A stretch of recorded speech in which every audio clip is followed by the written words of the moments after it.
This song is dedicated to the children of Africa. We're here to say that no child should be born with HIV in Africa. And if you believe with me, rise on your feet and let's sing together. Yo, yo, yo, yo.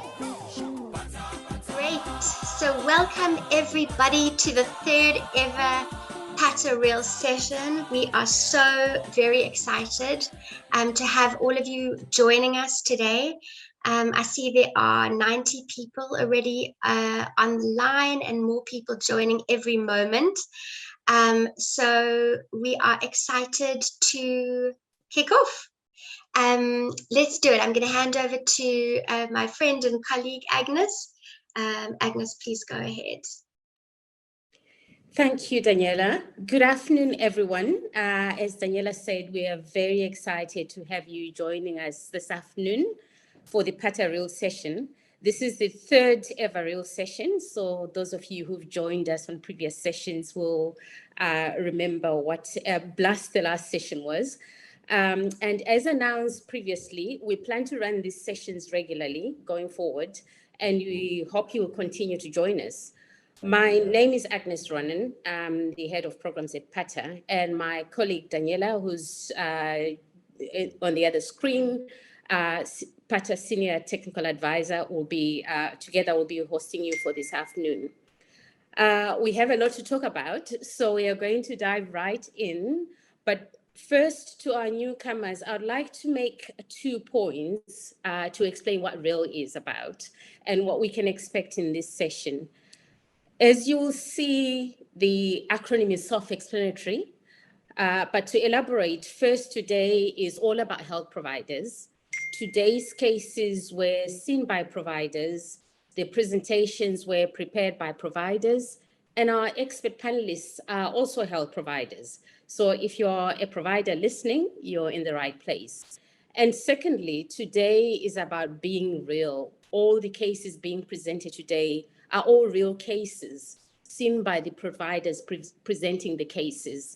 So all to say, real is all about those at the coalface, learning from each other in an unfiltered way. Without wasting too much time, and at this point, I'd like to hand you over to Daniela to introduce us to our panelists and to talk us through the session format. Over to you, Daniela. Great, thank you so much, Agnes.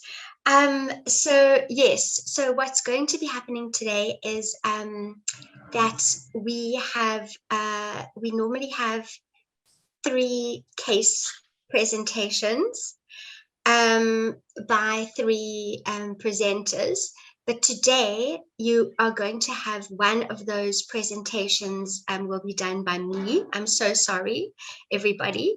And I'm going to be doing it on behalf of a provider who's worked incredibly hard on this case.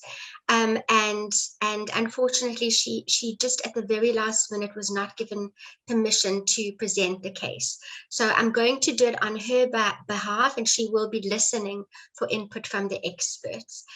So we're going to have 3 cases presented, and you'll notice that the third case is the most complicated, and so we have allotted it more time than the other 2.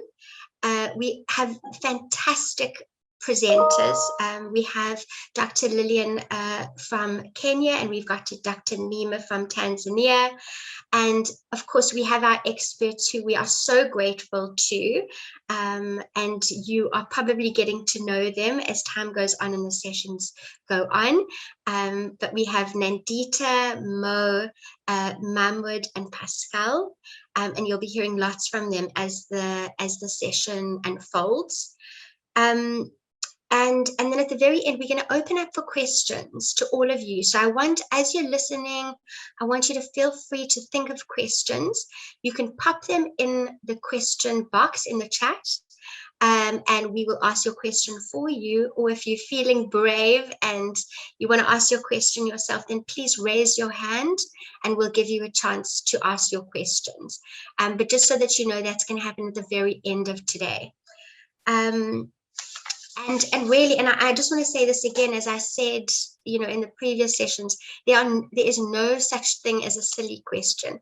For every question that pops in your mind, there's 100 other people who have exactly the same question and would love to know the answer. So please feel free to ask them.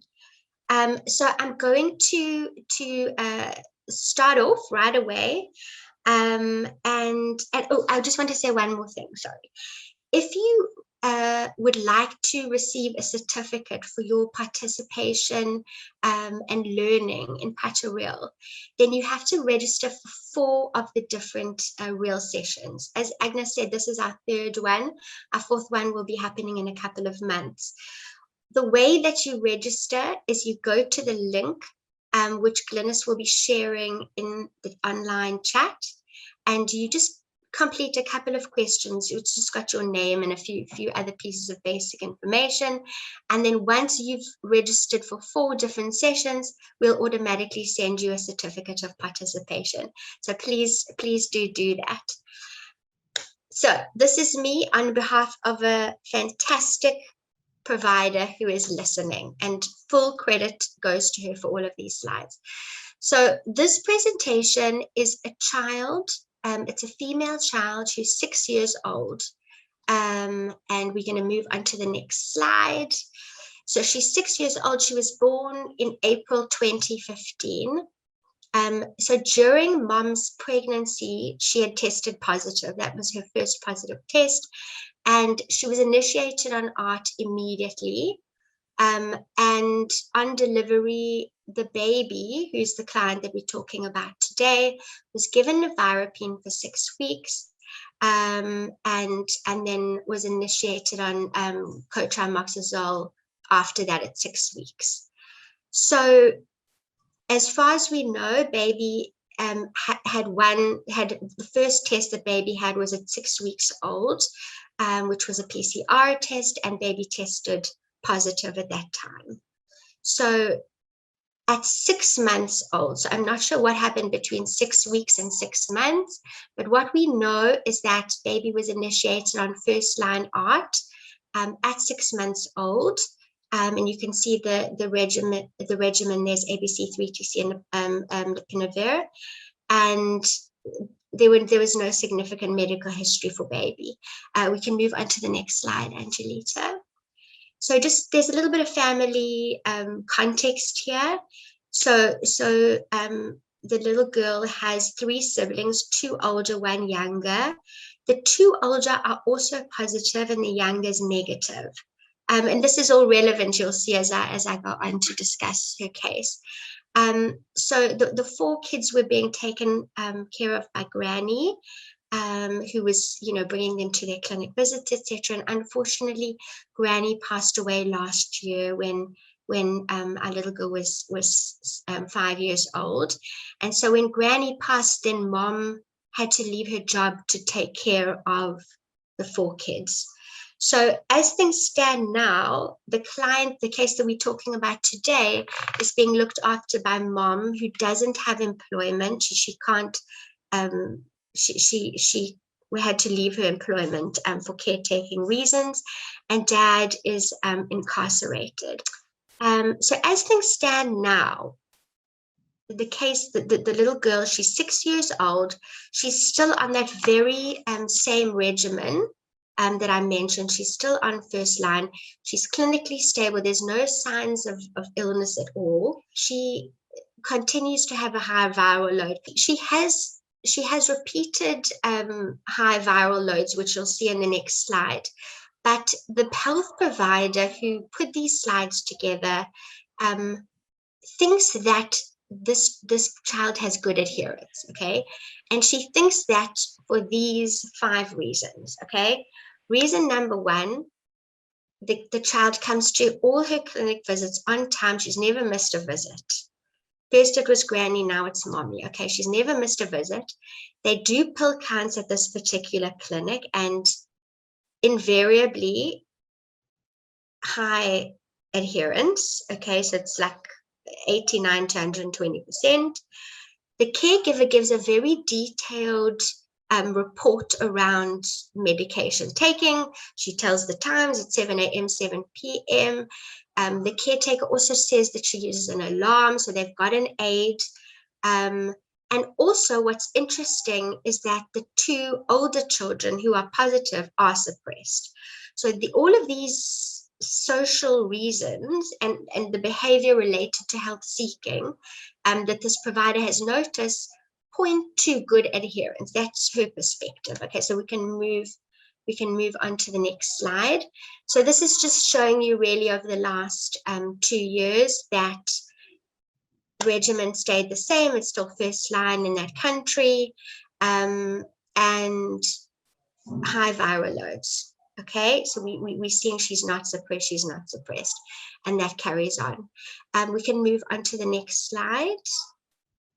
So this health provider is now in this situation, right? She's wanting to ensure that this child is suppressed. She has this mom who's in a troubled situation, but the other 2 kids are doing well. And so what she has decided to do is, 1, she has referred the mommy to a community-based organization that's near the clinic. So she's referred mommy for support to a CBO. She's done another viral load test, so just keep assessing viral load. And now she is awaiting genotype results.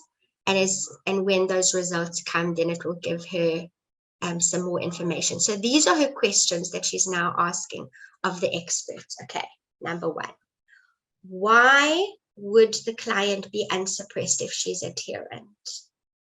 And then the second question is related to the first question, but how likely is it that she is adherent, but she's resistant to first line, given what we know about children and her family context, perhaps? And then finally, her question is, do you agree with our investigations that we've done and our treatment plan, or is there something that we should add or remove? So I'm saying to the incredible health provider, I hope I've done justice to your slides, but we're going to move on straight away to the expert who's responding. So Dr. Atanga, if you wanted to give your response, that would be fantastic. We really thank her for bringing this very, very interesting case. And she has a 6-year-old diagnosed and initiated on, I think, a potent regimen as of the age at infancy. And again, a child with a very difficult history. The family has 2 other children who are positive. The mother is positive, and then, the mother is very busy and she's not really available. It's a grandmom who is taking care of the baby. So I'm sure most of the information she's giving us might have been information that they were getting from the grandmom who was taking care of this child. And this is what is surely reported in the history until she passed away and the mother came in. So again, I want to think that as far as our questions are concerned, I think we would have had some more information if it was possible. I think she tells us the adherence was good, apparently good, but the child seems to be failing virologically, and she thinks that clinically the child is looking stable. But we don't have information on the recent anthropometric measurements of the child, especially the weight, which could also guide the proposals that we are going to make. But looking at the follow-up history, I see that the child actually has been closely followed up, but virologic testing only started, I say, 2 years into the child's treatment. So the child was initiated in treatment in September 2015, but only had his first viral load in September 2019. So I think that was almost 4 years into his treatment before the first viral load was done. But I think from then onwards, we have had a consistent viral load testing for the child up to 2021. And the results we have been consistently high. So the question the service provider is having is why have a child who is adhering well to treatment, yet having a high viral load and therefore failing treatment? And I really want to say that I think looking at the guidelines, the WHO guidelines, and most of the national guidelines that we followed up in this context, because we are actually using the public health approach with WHO guidelines and working in a context where we have limited access to genotyping. I think the treatment ABC3TC lopiritonav on which the child was initiated was quite correct. And I think that was an important regimen for that age and follow up. But one of the things that we need to note, or the provider need to note with this regimen, is that in as much as it's a very important regimen, but it's also a very, very challenging regimen to administer, because lopiritonav there, which is either in a syrup, depending on the child's age, or as pellets, or as tablets, varying depending on the weight and the age of the child. It's a drug that needs to be handled with a lot of care. If we are using the serum, then you need to have a cold chain. I don't know whether they ever used the syrup for this child because they started treatment quite early. We don't know if they used the syrup, how good was the cold chain system at home to manage that. That's a question to answer. But at the child's age, surely that child should either be on pellets or on tablets of lopiritonav. And these two very, I mean, in as much as they are good, but they are quite challenging to administer. Most parents in this context have always complained that they find it very, very challenging administering lopiritonav pellets to children. And at times, even the service providers don't properly explain this to the parents. So this is a drug that needs to be swallowed whole, whether the pellets or the tablets. It doesn't need to be crushed. It doesn't need to be chewed. It doesn't need to be dissolved. At times, these instructions are quite complex. And in some cases, even when you think you are at optimal adherence, some of these details are not handled. And once these details are not handled, the child might not be getting optimal benefit from the drug. So I think that was one of the things that I could highlight there to say that, in as much as the adherence might be apparently looking good, we don't know exactly how much details of the adherence were taken, especially with respect to lopiritonav, which is the key to this treatment. But however, I also wanted to call the attention of the providers that, this child has been on this failing regimen for quite long. And treatment failure noticed 2 years ago, since I started doing the ARV, the viral loads, until today, we still have the child on the same treatment. This is quite challenging, especially for development of more resistance, especially mutations. And generally, when you have a child, I think looking at who starts with the PI regimen, before the coming in of the new WHO guidelines that recommend that those children should be moved to a DTG-containing regimen in second line, and even the availability of DTG-containing regimens, depending on age, is still challenging. Those children should have been moved to, should have simply been moved early on in their treatment from ABC3TC lopiritonav to AZT3TC lopiritonav. I think that was the last recommendation before WHO moved to DTG-containing regimen. And this works well if this happens very early on in treatment, because when the child stays more in treatment, they might develop more mutations, and that on the failing treatment, and that might be very challenging. And the treatment, the mutations we note very common with the nucleotide reverse transcriptase inhibitors. They have the known terms and the terms.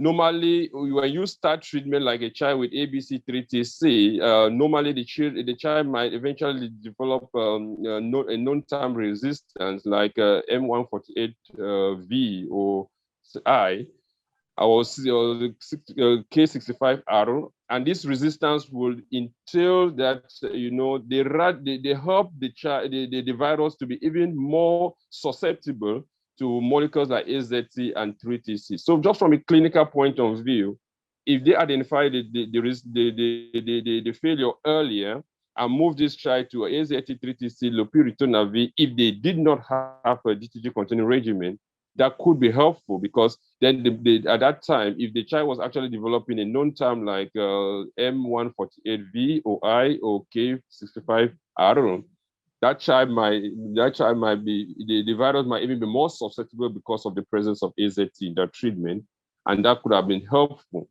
But that notwithstanding, the child was maintained for too long on the failing regimen, and we are we might have developed even multiple terms. And once you already develop multiple terms, then the backbone becomes almost useless. So right now, I think in their proposal of getting to do a genotyping, I think that might be a right action, because looking at the duration on treatment and the duration of the treatment failure, there's a high possibility of multiple terms development already. And so it might not be very, very prudent to just move this child to another regimen blindly, but then they could have a genotype test, and that could be helpful. But it's also worth noting that the PIs generally have a high genetic barrier for resistance, and they require accumulation of major mutations to completely lose susceptibility. So it might be, if this child is resistant, we could still have a chance of having lopiritona-V work for this child if it's not even yet of age to start taking DTG, if they are not up to 20 kgs, in case they have only DTG 50, or on if they have the DTG 10, that would have also been helpful. So I think that was what I wanted to bring to this case, and I hope the others are going to be able to bring some more contributions to the case. I want to hand over the floor back to Daniela. Thank you, Dr. Atanga. That's fantastic, and thank you for that very comprehensive input. And it's good to hear that you agree with much of the providers' plans, etc. So that's great. And then I just wanted to hand over very quickly to Dr. Sugandhi, who is going to just give us a 2 minutes or so of her feedback and thoughts on the case. Nandita, sure. If you can hear me, great. Thanks, Daniela, and thanks, Dr. Atanga. I think that this is a very sort of frustrating case, I can say, from a clinician standpoint. So I appreciate that one of our colleagues at PATA spent time to go through the case and put this together, because I think it's a scenario that is going to come up quite often, where we are doing actually all the things that we should be doing. And I'll just start back from the beginning, that, when this mother was pregnant, she was tested as positive, started on ARVs. And at that time, I'm assuming that her regimen was most likely efavirenz based, though there may be a chance that she was on nevirapine back in 2015. And when this baby was born, when this young girl was born, she was given the appropriate infant prophylaxis of nevirapine, and she had a PCR at 6 weeks, which was positive, and she was then subsequently started on the correct regimen. So one thing just to take away from this is, there's still these failures of PMTCT that are happening for many reasons. Sometimes it's because of poor adherence on the mother's part or late diagnosis. And so that's just a reminder that even though we are seeing far fewer children who are diagnosed as HIV positive, even after coming through PMTCT, we still can't let our guard down, and we need to make sure that all these children are followed and tested. There are a couple other things just from the history, and I think Dr. Atanga went through those quite well, that there is a complicated social history here with the change of a caregiver, the loss of the grandmother who was a caregiver for these children. And very interestingly, the mother and her two elder siblings, that this young girl's elder siblings, are also on treatment and suppressed. Now, we don't know what their regimens are. So what were they on NNRTI regimens? Were they on lopinavir, ritonavir based regimens? We don't have that detail, but given that, the time that this happened, my assumption again is that they were likely on NNRTI regimens. But as Dr. Atanga pointed out, lopinavir, ritonavir, while it has been the preferred drug for younger children, is very challenging to take in all its forms. So it's difficult whether it's the liquid, it's difficult whether it's the pellets or the granules, and it's challenging in the tablets because those must be swallowed whole.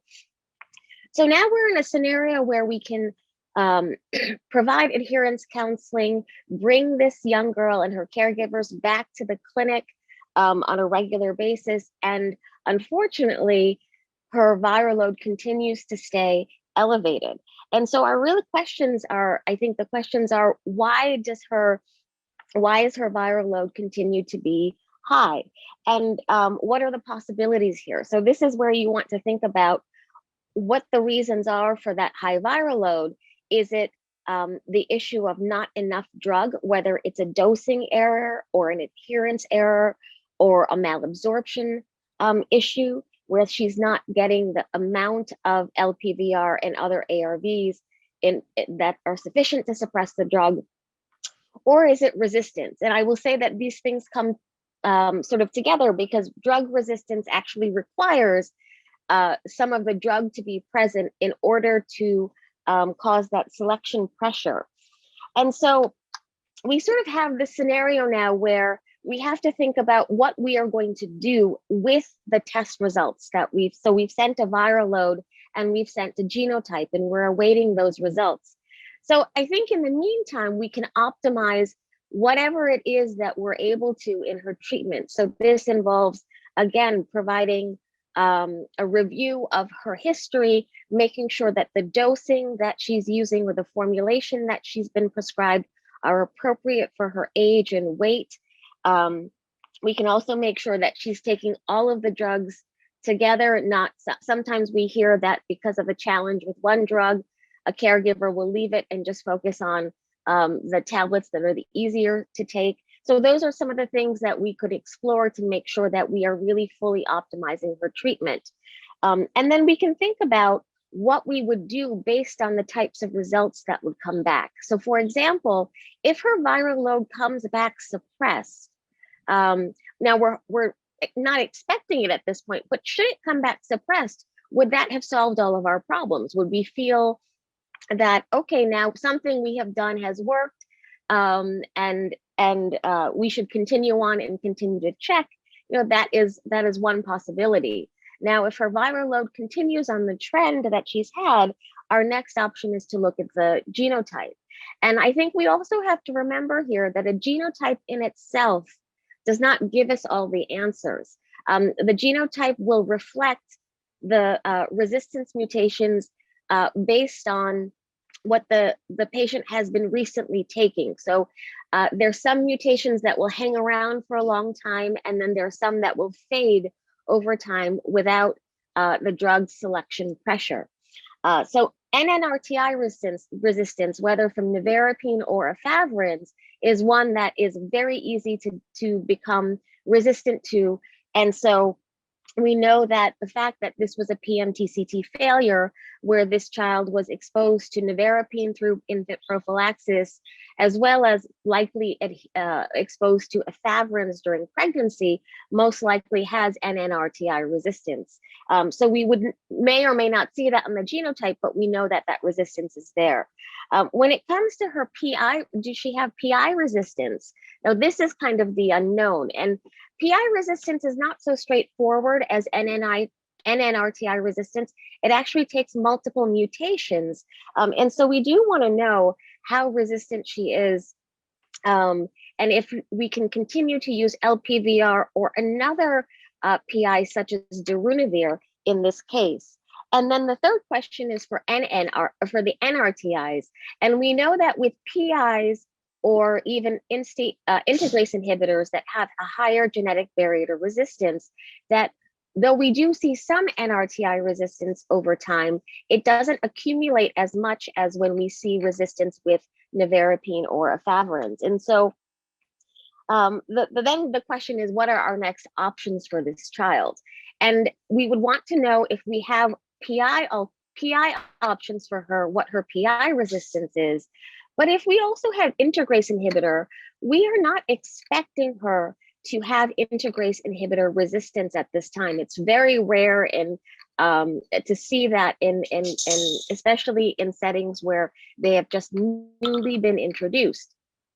And so the question is here, what would we do with the results of the genotype, and what are our options that we have to treat her? And I think those are sort of the pieces that we would have to discuss. And I'm happy to discuss in more detail, but I'm going to pause here and see if there are any questions or comments from the rest of the group.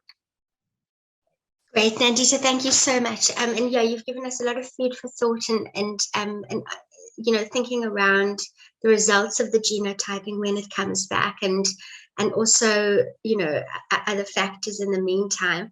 I think there are also some comments in the chat box around the child's weight and dosing, which you've also spoken of in your response. So thank you so much. So I think what we should do is, just in the interest of time, is to move on to the next case. And then we'll have more time for Q&A and input at the very end. I know Dr. Archery is going to help us to bring it all together. And you'll also hear that there's a common thread between all of the different cases being presented today. So hopefully each will build on the other's lessons. So the next case is going to be presented by Lillian. Lillian, I'm hoping that you can still hear me. Yes, and that I'm hearing you, Daniela. you can hear me, great. Yes, yes. Okay, so fantastic. Let me hand over to you, Lillian, and yeah, we look forward to hearing your case. So I'm presenting a case of a 7-year-old female child born on July 14, 2014, diagnosed with HIV disease on 9th of July 2015 through PMTCT, and enrolled on care and started on treatment immediately. The regimen being ABC, 3TC, lopinavir. So a child since 2015 to date, child has never achieved suppression since initiation of treatment. Despite various adherence counseling sessions done to the mother, the child has not yet achieved suppression. So on a family history, this is a last-born child in a family of 5 siblings, whose other 4 siblings are HIV negative. The child of a single parent, and a mother separated with her husband sometimes, and the other three older children are out of home on various jobs. The 7 years old is not yet disclosed. So a mother is a casual laborer who works on a day-to-day duties, only breadwinner on the family. At times, she goes very early and returns home very late, and child is left alone at home, probably to take medication alone. Mother is on treatment and virally suppressed. So on clinical evaluation and presentation, child has been treated severally with upper respiratory tract infections and chronic suppurative otitis media, but the child is okay now and are very stable. Child screened for TB, screen negative, and is on amoxicillin. generally the child is doing well. The only issue is the high viral load or non-suppression. So, this case was discussed on a multidisciplinary team at the facility level, also at the regional level, and we are waiting for the clinical support center to send their feedback. So we're still waiting on that, and so we are waiting for the regional technical working group, group of experts to give us a feedback on this case. So that's a table showing the history of viral load trends. And as you can see, child has not suppressed to date, and the viral load has actually been high throughout the period, but the child has always been on the same medication, that is 3TC, ABC 3TC, and lopinavir. So the child, mother is a treatment support at home, and we feel that. Summary, the mother is doing well on treatment and virally suppressed. Prompt clinic visit, yet the child has never suppressed. Pill burden in child was evidence, where the child takes, and we can't take the DTG because of the weight. She's not yet attained the 20 kg weight, and we still in our country we don't have the 10 milligrams DTG. There's lack of family support. Mother leaves home very early for casual work and doesn't supervise child when taking medications. So frequent home visits done by our social worker were hampered by the restrictions by the COVID-19 pandemic. So we could not be able to have the home visit report because they will not visit the homes at this particular time. Then mother is also reluctant in doing disclosure to this 7-year-old. So lesson learned is that despite a caregiver doing well on treatment and virally suppressed, with poor support system from the caregiver, the child's treatment outcome end up being poor. And also, despite caregivers' empowerment through trainings, we've done several trainings for caregivers at our clinic and at our regions, the child still lacks family-centered care. More need to be done. Then disclosure and empowerment holds a key role in improving adherence in children. So my question is to the expert panelists is that looking at the viral load trends and the time child has taken medications and the child being on PI-based first-line regimen, ART, should a DRT or a drug-resistant testing be done to this child, owing that the fact that the child adherence to medication and barriers to adherence is evident. So I really wanted to understand, because over the years we've seen that this child has not suppressed, and looking at the support systems at home, probably we are not very sure if this child is actually being given medication as it is. And so we really want to be supported in terms of what is the way forward for this particular child. Dr. Gambo, if you're happy to give us your opinion, we would love to hear what you have to say to Lillian. Hello, everyone. Great, we've got you. Good afternoon, everyone, and Daniela and the team of experts and all that are here. I have followed Lillian's case and a case of a 7-year-old girl that has gone through mother-to-child transmission and has actually been on antiretroviral therapy with abacavir, lamivudine, and lopinavir. She has not achieved suppression since then, with a difficult family history, a little bit complex family history, and the inability to extend care to home. And the other SIFs are negative, 4 of them. And also the child has had various forms of infections along the line of history, upper respiratory tract infections, otitis media, suggesting some form of stage 2 infections, even though the tuberculosis secreting has remained negative. The child was said to have been discussed at National Technical Working Group and even the regional. One key issue there is the reluctance to disclose from the mother's side. Still, the child has a poor outcome. We we would have loved to get a bit more clinical context from the side of the patient, especially with regards to the weights of the child, the nutritional support that has been given to the child, and the regimen being taken. How is the regimen being administered, and who administered it? Is it the only person, the mother, that is only administering the regimen, or are there other individuals that help the child to take this regimen? From the earlier case, we have already discussed the difficulty in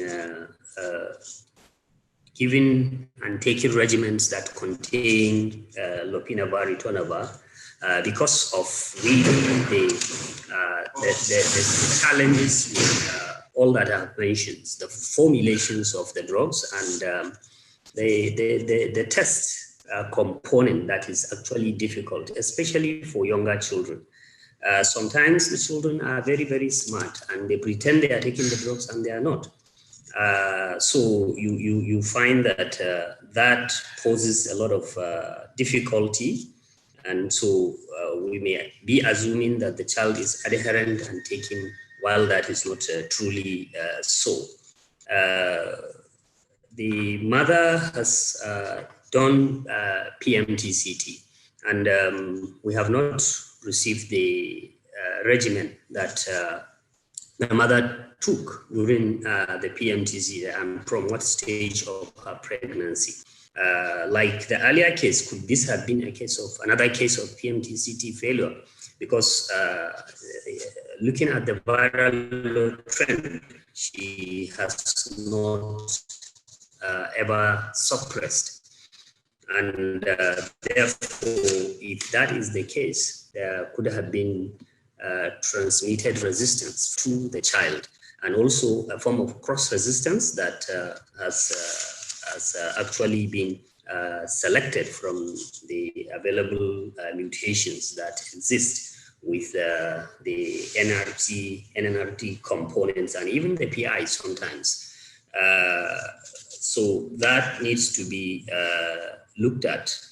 We noted that there is inability of the team to administer or to select dolutegravir to add to this treatment, being the fact that dolutegravir is now recommended with a very high genetic barrier to genetic resistance, and that adding it will actually change the viral suppression component, but that we noticed that the child is still less than 20 kilogram.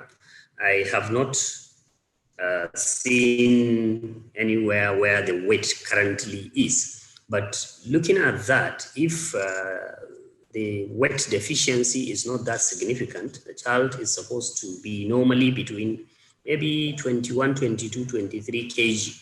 And if there is intensified nutritional counseling from the aspect of nutrition, because the child's weight is low, and if there is intensive nutritional support to improve on the child's weight, we can actually bring in DTG so that we bring the viral load down. Nonetheless, that has to be done with care and frequent follow-up, which the presenter claim is difficult because of the current COVID pandemic. But a way has to be found around this. We have to improve the feedback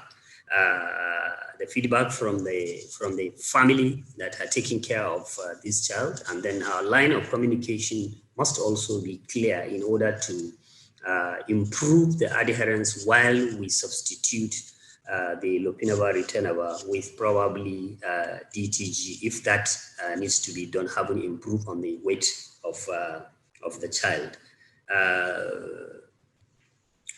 If that is done, probably you may see that the child's weight will improve, and the child's regimen will also be changed to the needed and recommended WHO recommended regimen. So the suggestion I give is that there needs to be intensive nutritional support for the child to improve weight, and probably consider changing the needed regimen. And this has to go along together with aggressive enhanced adherence counseling using multidisciplinary team. I'm sure there is that, because the case has already been presented by the team. So the team has to enhance the counseling aspect and probably explore the possibility of starting to disclose, encouraging the mother to disclose. This we can do by expanding the communication base so that she understands that these ARVs needs to be taken for life, and that the child needs to be part of the treatment in near time, and therefore the child needs to know about the diagnosis, and we can start to train the caregiver and the child in order to effectively disclose, because that has been shown to improve adherence and invariably improve, viral load suppression with the chosen regimen. We need to intensify the mode of effective communications. I don't know the level of education of the mother and social status, social class. That might also be we need to explore that so that we know how to approach the communication skill in order for her to really be clear about what needs to be done such that the right approach is taken. The aspect of drug-resistant testing has already been mentioned by Dr. Atanga and Dr. Nandita. I don't need to go into that. This is also a similar scenario. The only thing that probably one needs to add is the aspect of the viral polymorphism and the tropism. Sometimes you need to go beyond genotypic drug-resistant testing to actually do the phenotyping such that the sensitivity of these mutants selected or the viral tropic forms will now be sensitive to particular antiretroviral drugs that are probably not chosen in the regimen that is agreed by either the national program or the WHO, and in this case, meaning we need to go to the extent of individualizing some of these cases. These are things that may not be very, very available, especially in resource-limited settings, but the WHO and the UNH and other multilateral organizations are supporting this adequately, and this can be achieved, this can be done, and this is the way to go. So in summary, we need to look at the nutrition of this child and give aggressive, enhanced adherence counseling, support the disclosure for this child. And then this can only happen when there is a good platform for effective communication between the caregivers and the child and the family. Thank you. Thank you, Doctor. Thank you, Dr. Gambo. I think it's so.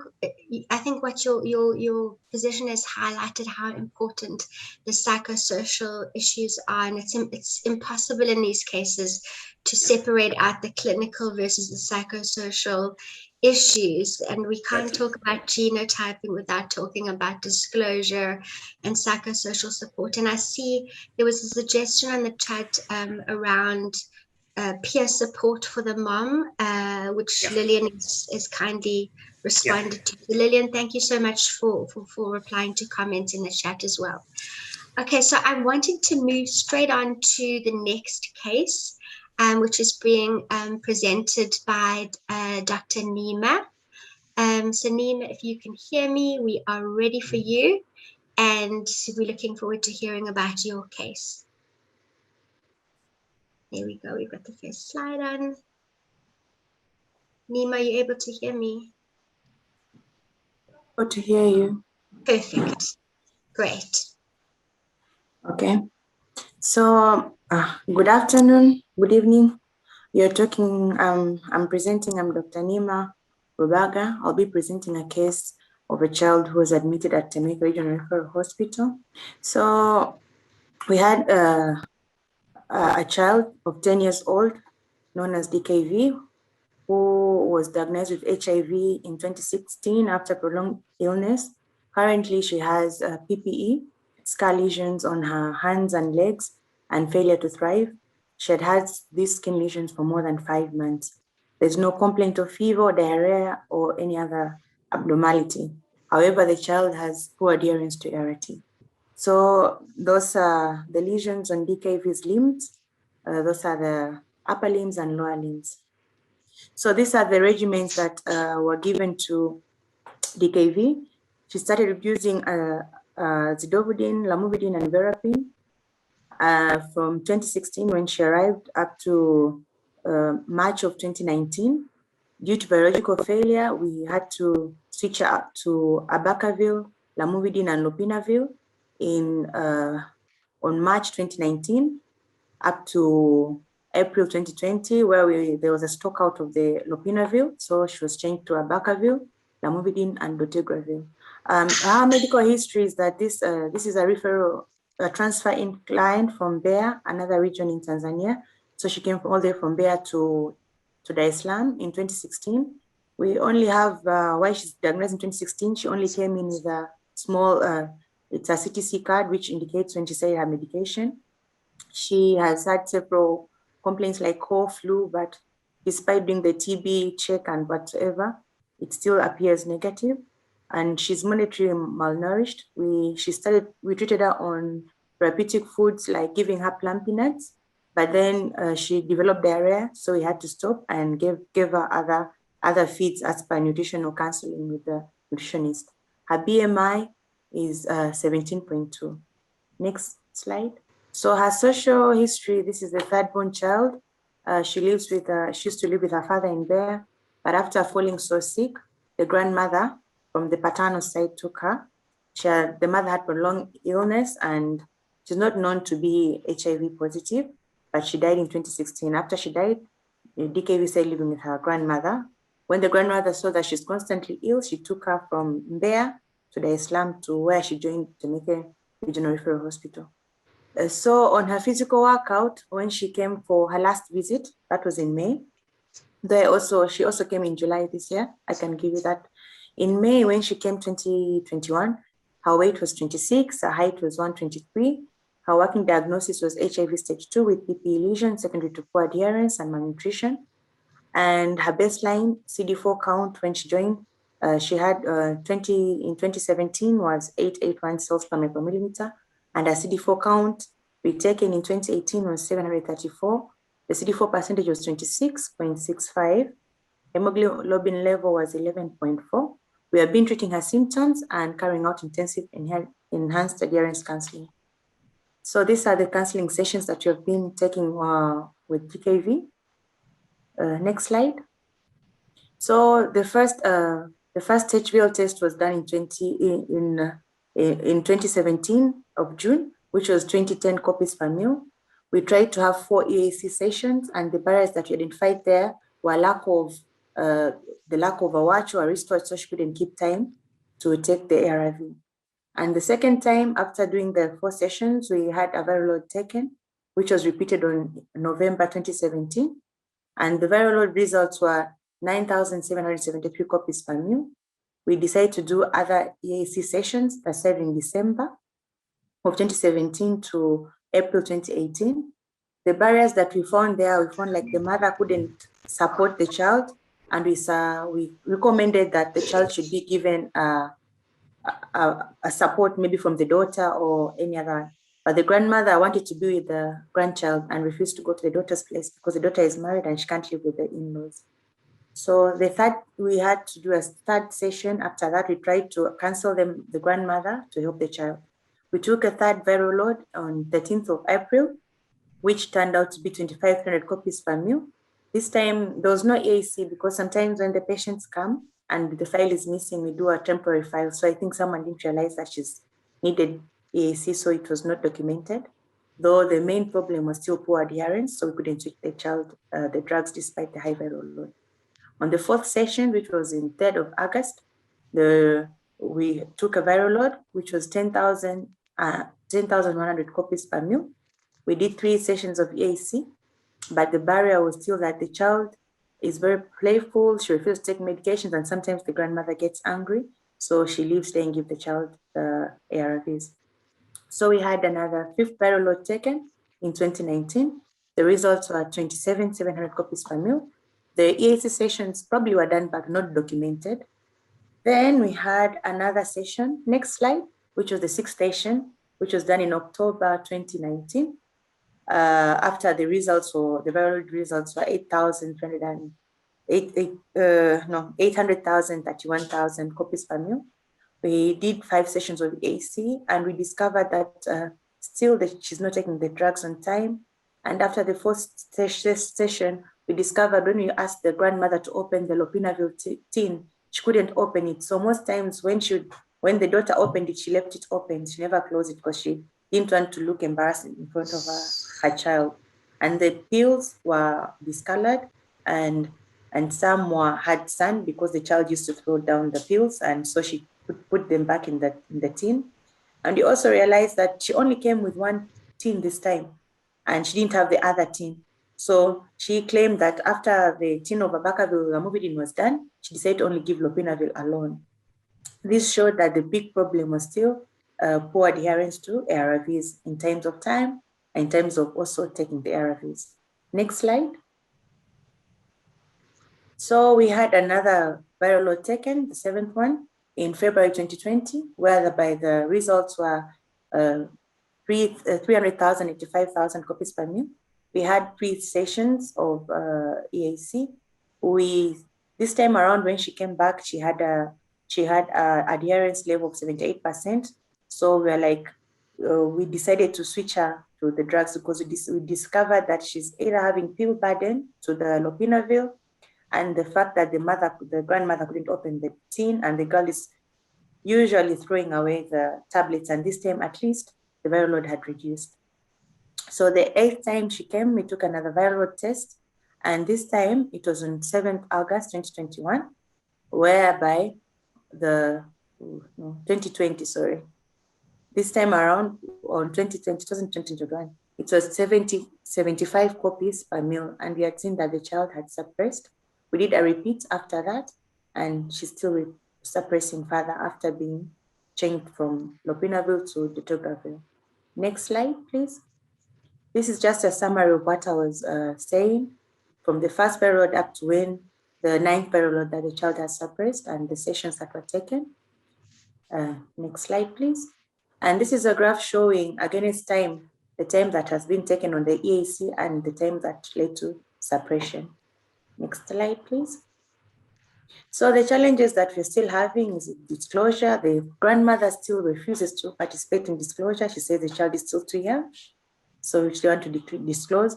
We have tried doing partial disclosure with nurses and doctors. We have a book called Ndudumbaya. We tell them what they have, but not literally what it is. It is just partially disclosure. And also we discovered that since the grandmother stays with the grandchild, all the daughters and sons can send them her money to look after the child. So she's so attached to the granddaughter, she doesn't want to leave it to someone else. And the other problem we also discovered is that when she had come, she's from there, so she couldn't speak Swahili so well. She only knew her native language. So the more we spent speaking to her in Swahili, there's a time she didn't understand, she just nodded her head. So there was a local language barrier. So the questions that we have were like, what were the possible reasons for the persistently elevated viral load despite the repeated EAC on the grandmother's side and on the child's side? And do you agree with the ART switching done for DKV? And the third question is, in case of the above, is it possible during HIV viral monitoring to adhere to the national algorithm whereby they tell you after 3 sessions, maybe you should do something, and sometimes the sessions are longer than like us we should. And on the 4th one, can you suggest possible mitigation plans to solve barriers to adherence to this child? And what would you do differently after regarding on our EAC that you have done? Next slide. Thank you all for listening to me, and that's all. I want to thank you, the PATA team, and thank the team from Temeke Hospital for looking at this child. Thank you. Nima, thank you. You did an outstanding job presenting a very complex case. And it's interesting to hear that some of the suggestions that the experts had made around the other 2 cases, you did implement the change to dolutegravir, etc. So that's great. So I'm so aware of the time moving on. What I would like to do is to ask Dr. Sugandi to just give us 2 minutes or so of feedback on your case. And then I'm going to hand over to Dr. Archery, who is going to give us, bring it all together for us, really. Nima's case as well as the first 2 cases, and speak about the lessons that emerged from all 3. So Nandita, please go ahead. Great, thank you. And Nima, thank you so much for that really fantastic case. And I think there were a lot of details there that seem to have come out over time. And I know that we've been talking a lot about different drugs and viral load and resistance patterns and so forth. But I think what's really important here are some of the contextual issues, meaning what was really happening with the family. And it's only, some of the things that this family shared with healthcare workers, with you, with your colleagues, are sensitive issues. But I just want to point out here in this very briefly, like that importance of that relationship between healthcare workers and their and children who they're caring for. And I think that's a critical relationship. And one of the reasons why we really stress things like confidentiality and privacy, to make sure that that clients know that they can trust the healthcare workers and share those details of their lives with them, because those are some of the details that really help us to understand what's happening in a child's life. So I want to say just, to the team that was working with this child, that really it sounds like you've developed a very trusting relationship over the time that, with the whole family. And that's a very critical piece, almost just as critical as the drugs and the lab tests that we do, is that the work that you put into building and maintaining these therapeutic relationships. And with that, I'll turn it over to Dr. Mo or back to Daniela. Great, go ahead. Go ahead, Dr. Okay, so I think again, I just want to commend all the speakers. I think it's there's been exceptional cases and really do show the level of commitment that each of these the presenters and many of you guys on the call have display in terms of managing these patients. And it's really heartwarming to see that the commitment and the amount of effort that you take in terms of getting these children to get the treatment that they require. And I think just to reiterate some of these points that have been raised overall in terms of managing a patient who's got treatment failure, and we're always left with this dilemma: is this an adherence issue, or is this a drug failure and drug resistance issue? And you need a drug resistance treatment test in order to solve this child's problem. And so and as many of these cases have displayed, is that the adherence issues in many of our children are extremely large, and there's several different psychosocial issues that interplay in terms of how they affect these children's lives. And so I'm going to pick up some of these points that have been raised across the different presentations. So the one is really around disclosure and how important disclosure is in terms of ensuring that children understand their own treatment not only in terms of maintaining their compliance to their treatment, but also having some sort of ownership of their treatment. And and the second case, there was an issue in terms of the age of the child, and is 7 years too young for a child to be disclosed to, or is it 10 years, is it 12 years, is it 20 years at which we disclose to you, and at what level you need to do that. And just to reflect on my own practice and how we manage these issues is really around taking your cue from the child, and again your interest is really around the child's health, and overall when we speak to adolescents, the overall sentiment is why wasn't I told about this diagnosis earlier? And many of the concerns that caregivers and also ourselves as healthcare workers are that we're going to put this responsibility on young children, and how are they going to respond to this? Are they going to be depressed? Is this too much for children to take? And this is really something that we need to delve on, and it's not really what children and adolescents want to. And so we need to take that into context and start the disclosure process. And this is not a once-off event. This is a process that occurs over time. And we develop on that narrative in terms of how the child understands both their own disease, but the implication of that disease on their future, both as an individual who's going to have a family, who's going to have a life for the rest of their lives. Because the overall, understanding for children is that we want children who have HIV, who are living with HIV, to have as normal an existence with a normal lifespan, with a normal family environment, and as much as possible. So I think that's one issue in terms of the disclosure, and hopefully we'll have some time to delve into that. The second one is really around support, and that support is really for both caregivers, but also for the children itself. And there were many comments, on the chat around peer-to-peer support, both for whether it's a mother's group or a caregivers group. And we really do find that those support structures do assist mothers and caregivers, especially when they're having difficult times and there's difficulty in terms of maintaining that support over those issues. And then we also have to understand there's a lot of maternal, or paternal or parental guilt that's associated with it. And I was really reflecting on that.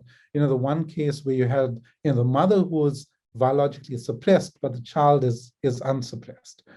And you can understand that while the natural response is why are you taking your treatment and your child is not taking that, why they're biologically suppressed. And we need to be quite cognizant of how we word those discussions to ensure that we don't add additional burdens on our caregivers and guilt on their in terms of the narrative that we put towards them, and that they accept the understanding that we can give for caregivers, and that we understand that life can be difficult, and it is very difficult to ensure that children maintain their treatment over time.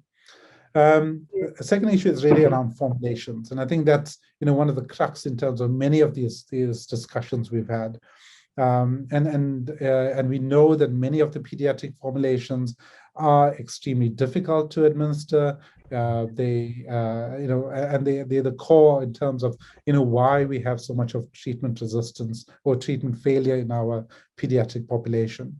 And we do need to take some time in terms of what formulation we're using, how we administrating it, and I heard some discussion about who's taking it, who's giving it, how they're giving it, how they supporting those treatments, especially if you're using different formulations and you're moving between formulations. I mean, really, you need to look at those and see how do we support that. And the other thing that we find quite helpful is really around having a discussion with both the caregiver and the child around what would make their lives more easy in terms of giving treatment. And sometimes we put unnecessary burdens on caregivers, and this, this need for giving treatment exactly at 8 o'clock and at 8 o'clock at night. Sometimes is quite unrealistic on a day-to-day basis.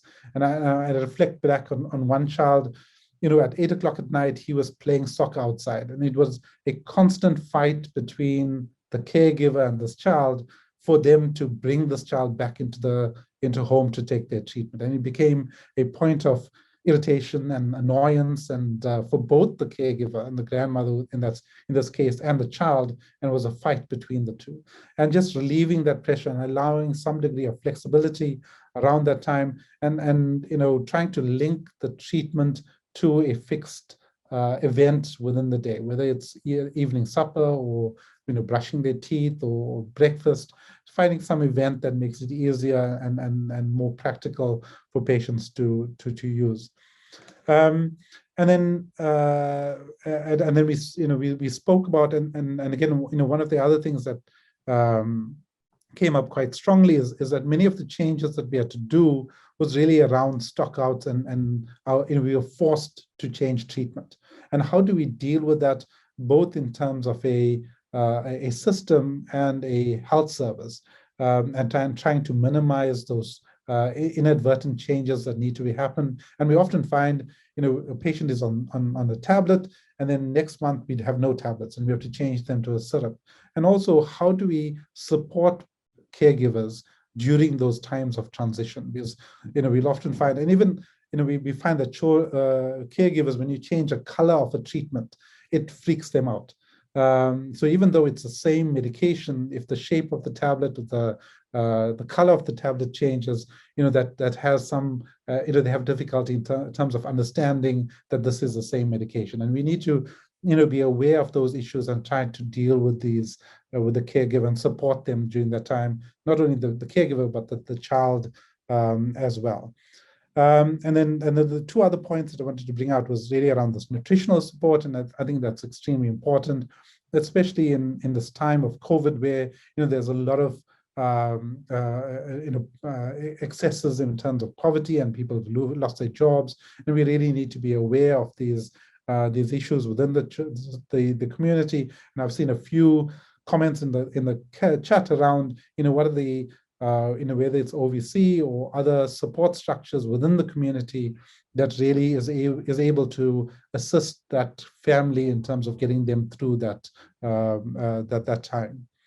And then lastly, around there was these issues around opportunistic infections and comorbidities, and the PPE is a classic example, and really trying to address these issues and being understanding of how these impact on the child's understanding of the disease, but also how they interact with other individuals. And in terms of PPE is really getting to an understanding of how you treat it, but also how do you control it and get this child to understand that if you can keep the viral load suppressed, you can get this down. But there's we use steroid therapy and emollient creams to actually settle that degree of inflammation and those eruptions, especially because those eruptions are extremely itchy. So these children often scratch them, and they result in irritation, and you get these excessive papules of those areas. So you do need to sometimes give either a antihistamine therapy to actually decrease that itchiness of those therapy. And then lastly, and I don't know if we have much time, is really around this drug resistance testing issue. And in South Africa, we have access to drug resistance. And what I do need to say is that very often what we're finding now is because we're using the same regimens over time, we can almost predict what that drug resistance pattern is going to be. And invariably, majority of those children are going to be on dolutegravir, and really the decision point is really around what NRTI or NRTI backbone you're going to use, or you're going to use it in combination with other PI. And we're getting to a stage where often we can actually almost empirically choose a regimen for these children. So I just wanted to show, and I don't know whether I can show it now, this resistance pattern. Yes, maybe a minute or two. Great. So I think just to show, I think this is it's a typical case, and it reflects some of these other children that we've had. And this is a 2-year-old child who was on a Bacava 3TC, lopinavir ritonavir, from around 2 weeks of age, has had a persistently a high viral load from birth when she was started on treatment, and has never been suppressed. So I'm just waiting for this to come back. So maybe you can just take some discussion while we're waiting for the for me to be able to share my screen around this issue of disclosure. Maybe Mo, I was wondering, or Dr. Gambo. Yeah. Yeah, no, Mo, I was just going to say there was a really good question here, and I see that Happy also started to answer this about, and the question is the substitution to dolutegravir in the background of a persistently high viral load potentially exposing the child to a less potent regimen? And I think this is a great question because we are all going to start seeing this soon. We're going to have children, whether or not we know what their viral load status is, whether they're suppressed or unsuppressed, we're planning to now transition these children from lopinavir, ritonavir to dolutegravir. And I think this question is going to come up for many of us. I will say that I think we could have a whole longer discussion on this, and hopefully we can plan for more of these discussions in the next Pata Real session. But that it sounds like the concern here is, has there been enough accumulation of NRTI resistance, TAMs, or other mutations that would mean that we're really just switching LPVR for dolutegravir and none of the other drugs work? And number one, I'll say that, and I think we've been talking a little bit about this, and Mo will go into more detail, is that resistance for all drugs is not all or nothing. And for the NRTIs in particular, it's the accumulation of NRTI mutations, but some of those mutations also create increased susceptibility. So for example, many of us are familiar with the M184 mutation that confers resistance to 3TC or FTC, but you can actually make the virus with that mutation is actually more susceptible to drugs like AZT and tenofovir.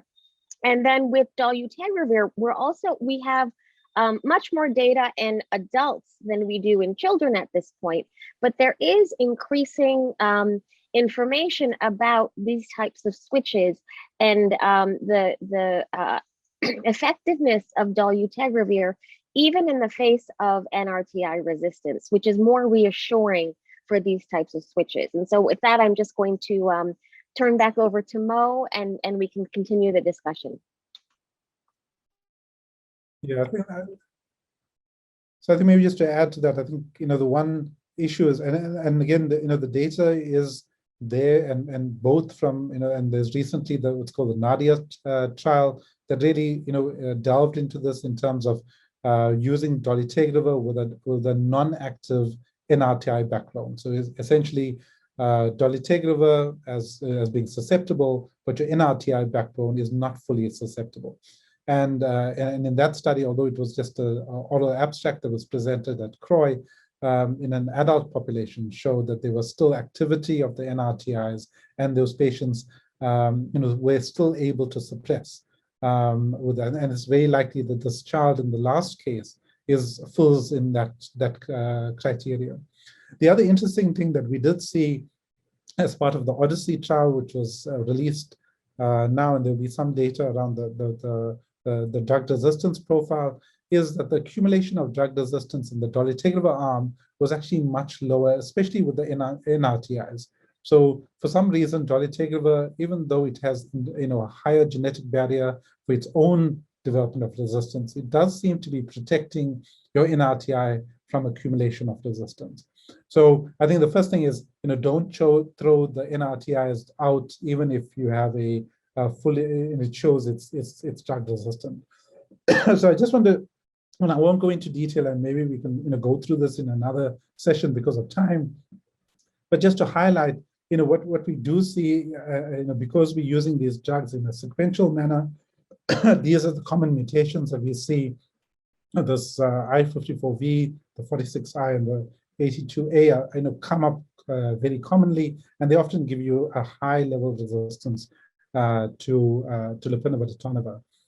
The problem is, if you leave them on that failing regimen for a long period of time, they will then start developing a resistance to darunavir as well, and additional mutations that confer resistance. So again, you want to act as quickly as possible and ensure that you don't leave a patient with a high viral load on ART for a prolonged period of time. And again, especially if there's suboptimal drug administration, or there's drug-drug interactions. If the patient's on rifampicin and the drug levels of your lopinavir are low, that predisposes to development of resistance. I mean, here, I think in terms of your back of us, so the 184 is really around this this development of from the lopinavir formulation, and again, these are give you high level resistance to lopinavir to lamivudine and methicillin, but still leaves your NRTIs, your TAMs, your AZT, D4T, and also your TD available for use. And just to highlight again, and this child never received efavirenz as part of their own treatment, but just because she had nevirapine as part of their individual treatment, you can see that K103N has maintained, and she's got high level resistance to both nevirapine and efavirenz.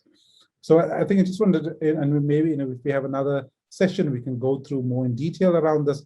But just to highlight that many of these mutations we can actually work out from the duration of therapy and what treatment the child has been on, and really kind of work out what the regimen is that we can use. So this kid, we can go on to AZT3TC dolutegravir quite easily and get away with in terms of a fully suppressive regimen, or use AZT3TC darunavir ritonavir, whichever one is available for use in this child. So I'll just open it up to the other panelists and see if they have any additional comments that they want to make. Great, thank you. While I try to read the comments, sorry. Great, thank you. Yeah, that's great. And I think we're going to kind of close up now. But as you say, Mo, I would love to give a moment to Mahmoud, Pascal, and Nandita. And if I may guide you and ask you two questions, and you can answer either of them. The one is, based on everything that you've heard today, what do you think providers need to start, stop, and continue doing?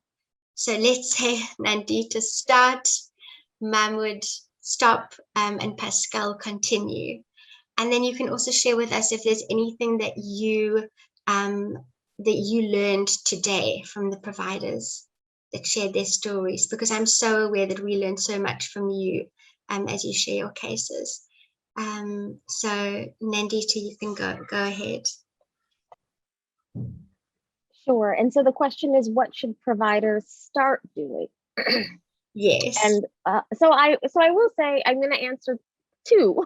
One I will say is that we need to stop thinking about our regimens as older drugs. We have newer drugs, and things will be changing within the way we think about first line, second line, third line resistance testing, viral load and treatment failure. I think there was a good question. There was an excellent question in one of the cases about, does the viral load algorithm we're using now still apply? And actually, we're struggling with that answer because in the past, NNRTIs, we knew that with one mutation, they were all knocked out. But the same is not true for these newer drugs. In terms of what we should be doing is I actually think we should be trusting our instincts more. I think the providers, the nurses, the doctors, the counselors, you spend a lot of time with children and with caregivers. And I think it's really only with the observation and the attention that you pay that you learn what the details are, what the exact issues are. And I think that we need to trust our instincts a little bit more and have the confidence to know that we really are the ones that know our patients well. And we are in the best position to provide guidance and to make sure that their treatment is a success. Great, thank you so much. Dr. Gambo. Hello? Yes, Dr. Gambo, we can hear you. Go ahead. Oh, all right. Thank you. I was saying before I unmuted myself that asking the caregivers to stop something specifically from this may not be very easy, but I would like to ask not to really downplay on the aspect of communication. Effective communications forms the background of all the educational support, social and emotional interactions between patients, family, between the patient and the family and the caregivers. And without effective communications, we will sit down thinking that we are actually providing adherence in its best form, but essentially we are not communicating. So that has to be taken very, very seriously. When we do that, we get to achieve a very good adherence level, almost 100%. And that actually paves way for long-term sustainability of antiretroviral therapy on children, depending on the choice of correct regimen. I think I'll stop here. Thank you. So thank you so much, just absolutely for the most fascinating session, and thank you for staying for so long. There are 120 people still on the line. I want to pass over to my colleague Agnes, who has something to share, and then we are going to close up. Agnes?